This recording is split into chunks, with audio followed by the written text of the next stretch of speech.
બેટા ભાર્ગવ, આપણી કંપનીમાં કામકાજ કેવું ચાલે છે? એકદમ ફર્સ્ટ ક્લાસ પપ્પા, તમે જરાય ટેન્શન ના લેતા. બેટા સંજના, તારું ભણવાનું કેવું ચાલે છે? મમ્મી, હું ભણવામાં ખાસ ધ્યાન આપું છું. મારે ભણવાનું એકદમ મસ્ત ચાલે છે. અને હા મમ્મી પપ્પા, આ મહિનામાં મારે કોલેજની ફાઇનલ એક્ઝામ છે. તો મેડમ બહુ હાર્ડ વર્કિંગ કરતા હશે નહીં? રાધે રાધે મમ્મી, રાધે રાધે પપ્પા. રાધે રાધે. રાધે રાધે. ભાભી, મારું ન્યૂ ટોપ અને કેપરી સરખી રીતે ધોઈને કબોર્ડમાં મૂકી દીધી ને? મારે કાલે કોલેજ જવાનું છે ને તો પહેરવાના છે. હા સંજનાબેન, તમારા કપડાં રેડી જ છે. તમારે જ્યારે પહેરવા હોય ને ત્યારે પહેરી લેજો. હા બેટા, ટીવી જોવાનું અને મોબાઈલ વાપરવાનું ઓછું કરી દેજે અને ભણવામાં ધ્યાન રાખજે. અને એમાંથી તું ફ્રી થા ને તો તારા ભાભીને ઘરકામમાં મદદ કરજે. પપ્પા, હું છે ને હરવા ફરવામાં અને મોબાઈલ તો ઓછો જ યુઝ કરું છું. અને હા, જ્યારે ફ્રી હોય ને ત્યારે ભાભીની મદદ કરું જ છું. પૂછી જોવો એમને. સાચી વાત ને ભાભી? હા બેટા, આપણી જિંદગીમાં જેટલું ભણતર જરૂરી છે ને એટલું જ ઘરનું કામ શીખવું પણ જરૂરી છે. અરે મમ્મી, હું કહું તો છું કે હું ભાભીને જોડે બધું કામ કરાવું છું અને રસોઈ પણ કરાવું છું. પૂછી જોવો એમને. તમે મને બહુ લેક્ચર આપ્યા. અને હા, હું તો કંટાળી ગઈ છું તમારા બધાના લેક્ચર સાંભળીને. ગમે ત્યારે એક જ વાત. ચાલો પપ્પા, મમ્મી, હું ઓફિસે જાઉં છું. રાધે રાધે. રાધે રાધે.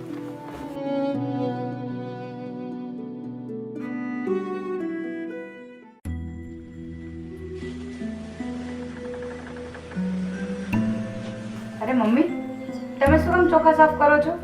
લાવો, હું કરી દઉં. તમે નિરાતે બેસો. પ્રગતિ, આ મને કરવા દે ને. મને ક્યાં આમાં મહેનત પડતી હોય? જોયું બેટા, પ્રગતિ હોવાના દિલમાં કેટલી દયા છે. આનું નામ ખાનદાની કહેવાય. એ સંસ્કારી પરિવારની દીકરી છે. પપ્પા, મમ્મી, તમે તો છે ને ગમે ત્યારે બસ ભાભીના જ વખાણ કર્યા કરો છો. મને તો ક્યારેય જસ નથી આપતા. સંજના, તું કેવું કામ કરે છે ને એ બધી અમને લોકોને ખબર જ છે. એટલે છે ને તું તારી સફાઈ ન આપે ને તો વધારે સારું. આ બધી કાન ભંભેરણી આ મારી ભાભી પ્રગતિનું જ કામ છે. તે જ બધાને જણાવી દેતી હશે. પણ ક્યારેક એકલી હોય ને ત્યારે એને ખખડાવી દેવી છે. તેની જાતને એ સમજે છે શું? બેટા, કામવાલા છે, ધામ નહીં. અને હા બેટા, એમની વાત સાચી છે. કામ એ જ કર્મ છે. અને 2 વર્ષ પછી તારાય લગ્ન લેવાના છે. એટલે તું ઘરનું કામ શીખે ને તો સારું છે. મમ્મી, પપ્પા, હમણાં 1 મહિનો ઘરનું કામ ન કરે ને તો વધુ સારું. કારણ કે તેની એક્ઝામ આવે છે તો વધારે ભણવામાં ધ્યાન અપાય ને. હા સંજનાબેન, તમારા ભાઈની વાત સાચી છે. તમે અત્યારે ભણવામાં ધ્યાન આપો. આ તમારું ફાઇનલ યર છે અને ઘરનું કામ, રસોઈ એ બધું તો હું સંભાળી લઈશ. તમે બધા છે ને મારી પાછળ પડી ગયા છો.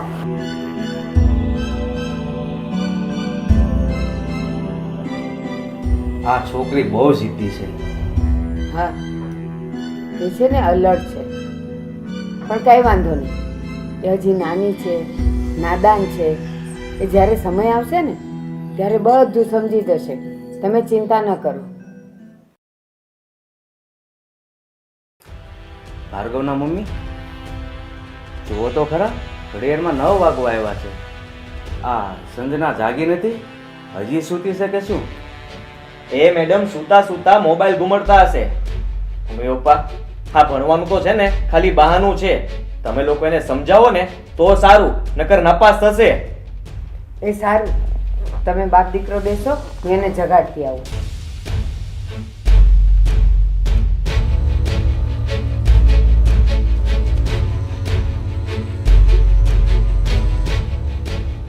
સંજના, આ શું માંડ્યું છે? તને કાંઈ અક્કલ છે? આ થોડા જ દિવસમાં તારી પરીક્ષા આવે છે અને તું અત્યારે મોબાઈલ લઈને બેઠી છે. અને આ જો તું કેટલા વાગ્યા? એ 9 વાગી ગયા છે. ચાલ ઉઠ આમ. મમ્મી, તમે શું કામ મારા પર ગુસ્સે થાવ છો? હું અત્યાર સુધી રીડિંગ કરતી હતી. મેં હમણાં જ જસ્ટ માઇન્ડ ફ્રેશ કરવા માટે મોબાઈલ લીધો છે. બસ, મારે તારું કાંઈ નથી સાંભળવું. તું ચાલ અહીંયાથી અને ફ્રેશ થઈને સીધી નીચે આવ તારા પપ્પા અને તારો ભાઈ તારી રાહ જોવે છે નીચે. હમ.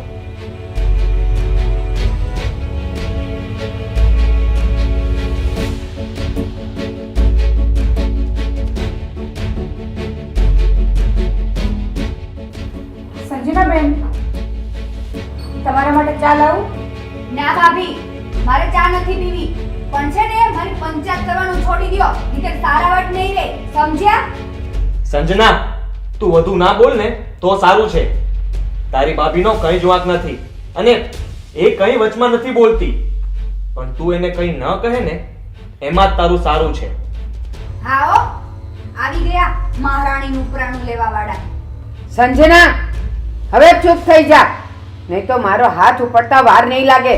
સમજી? અરે તમે બધા હુકમ લેવા દેવા વગરના ઝઘડા કરો છો. બધા હળી મળીને રહો ને. બેટા સંજના, તું તો થોડુંક સમજ.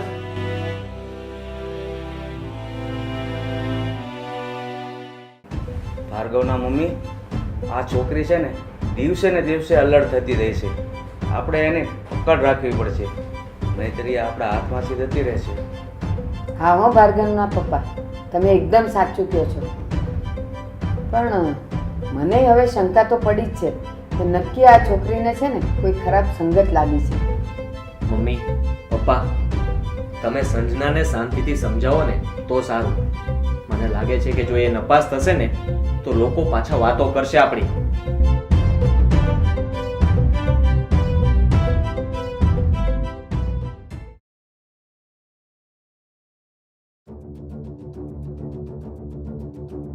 ઓહ, આવો ભાભી, વેલકમ. સંજનાબેન, તમે ગુસ્સો ના કરો તો એક વાત પૂછું? બેન, તમને ગમશે તો નહીં, પણ છતાં હું કહું છું, તમે ભણવામાં થોડું ધ્યાન આપો ને તો વધારે સારું. ભાભી, આ છે ને મારા બાપાનું ઘર છે. અહીંયા હું ભણું કે મોબાઈલ ઘુમાડું કે ફરું, ગમે ઈ કરું. તમારે છે ને દખલગીરી કરવાની કાંઈ જરૂર નથી. બેન, આ તમારા ભાઈના મિત્રો કહેતા હતા કે તારી બેન કોલેજમાં ભણવા જવાનું બહાનું કરીને એના મિત્રો સાથે ફરવા જતી રહી છે અને ક્યારેક તો હોટલમાં જમવા માટે પણ જાય છે. આવું તમે શા માટે કરો છો બેન? આપણા ફેમિલીની સંસ્કારી ખાનદાનમાં ગણતરી થાય છે, તો તમે સમજો ને તો વધારે સારું. ભાભી, તમે તો છે ને હદ વટાવી ચૂક્યા છો. અને હા, આ બધી જાતે વાતો બનાવીને બોલો છો મને. મારા ભાઈનું અને એના ફ્રેન્ડ લોકોનું નામ ના લ્યો ને તો વધારે સારું છે. અરે સંજનાબેન, હું ખોટું નથી બોલતી, મારી કસમ. બસ આ તો આપણા ફેમિલીને નીચા જોયા જેવું ના થાય ને એટલા માટે ચેતવું છું બેન તમને. એટલે તમારો કહેવાનો મીનિંગ એવો છે કે હું ખરાબ કામ કરું છું, હું ફરવા જાઉં છું? નાના બેન, મારો કહેવાનો મતલબ એવો કાંઈ નથી.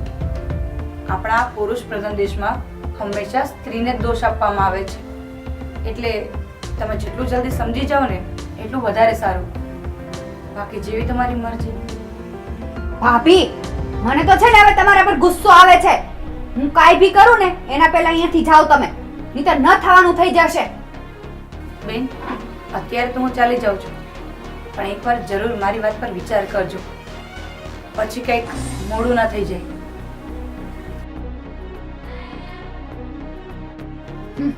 આવી મોટી શિખામણ દેવા વાળી.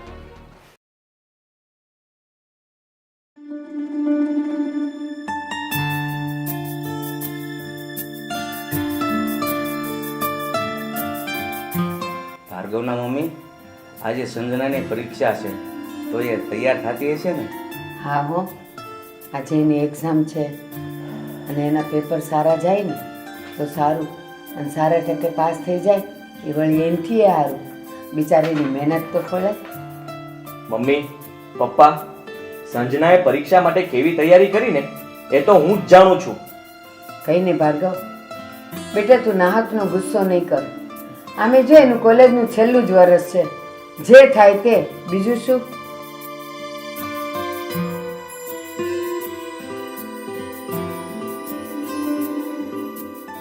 મમ્મી પપ્પા, હું એક્ઝામ દેવા માટે જાઉં છું. સારું બેટા, જા તમ તમારે. અને સારા ટકાએ પાસ થા ને એવા અમારા અંતરથી આશીર્વાદ છે તને. હા બેટા, મારા પણ અંતરના આશીર્વાદ છે તને કે તું સારા ટકાએ પાસ થા અને સફળ થા. અને હા, કોલેજમાં ફર્સ્ટ નંબર આવજે. સારું જા, નિરાતે પેપર લખજે. હા બેન, ઉતાવળ ના કરતા. અરે બેટા સન્ના, ઊભી રહે. તારા ભાભી પ્રગતિ તને સુકનનો ચાંદલો કરે છે, પછી તું જા. બેટા, સન્નાને ચાંદલો કરી આપો.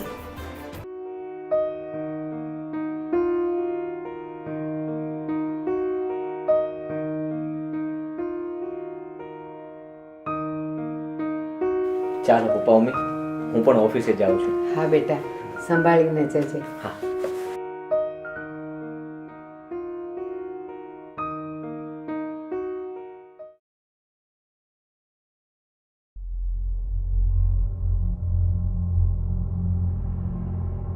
હું તને શું કહું છું, આપણી સંજના રિઝલ્ટ લેવા ગઈ છે, પણ સારા ટકાએ પાસ ન થાય ને તો કાંઈ નહીં, પણ આપણે ભગવાનને પ્રાર્થના કરીએ પાસ થઈ જાય ને તો સારું.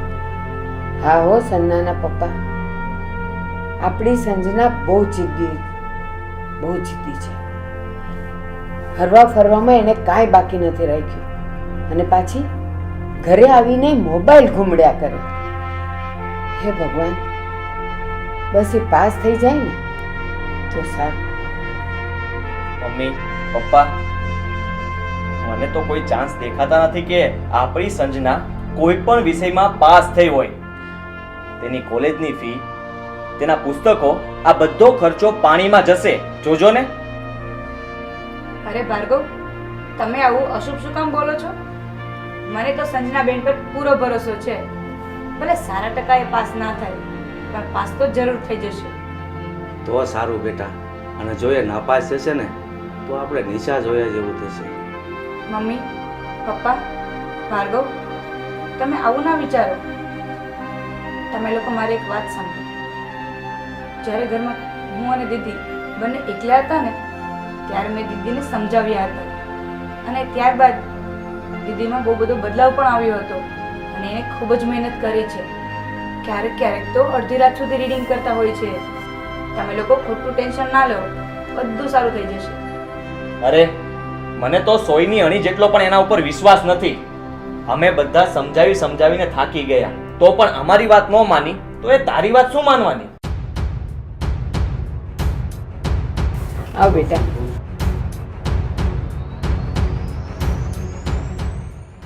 બેટા, તારું રિઝલ્ટ શું આવ્યું? મોઢામાં મગ ભર્યા છે, કેમ કાંઈ બોલતી નથી? અરે આ મેડમ નક્કી નાપાસ જ થયા હશે. એનું મોઢું જોવો ને, એના ઉપરથી જ ખબર પડી જાય છે. અરે સંજનાબેન, તમે આમ ચૂપ કેમ બેઠા છો? તમારું કોલેજનું રિઝલ્ટ તો બતાવો.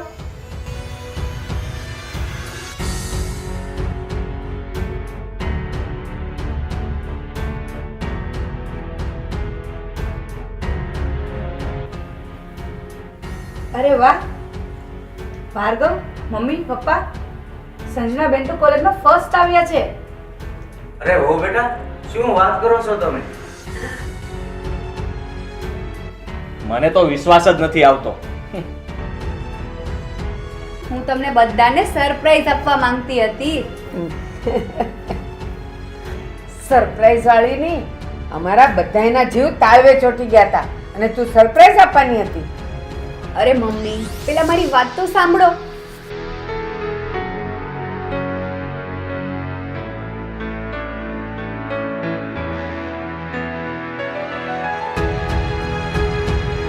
પપ્પા, લ્યો તમે તલના.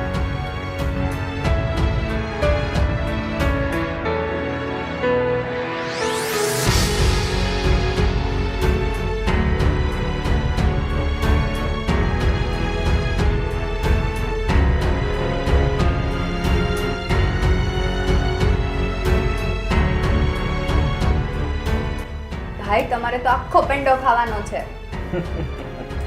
અરે દીકરી, તું પાસ થા ને એવો અમને બધાને વિશ્વાસ હતો, પણ આ કઈ રીતે બન્યું એનું રહસ્ય તો કે અમને. પહેલા તો હું બધાને સોરી કહું છું, કેમ કે હું કોઈની વાત નહોતી માનતી. તમે લોકોએ મને ઘણી શિખામણ આપી, પણ નહીં, મારે તો કોઈનું માનવું જ નહોતું.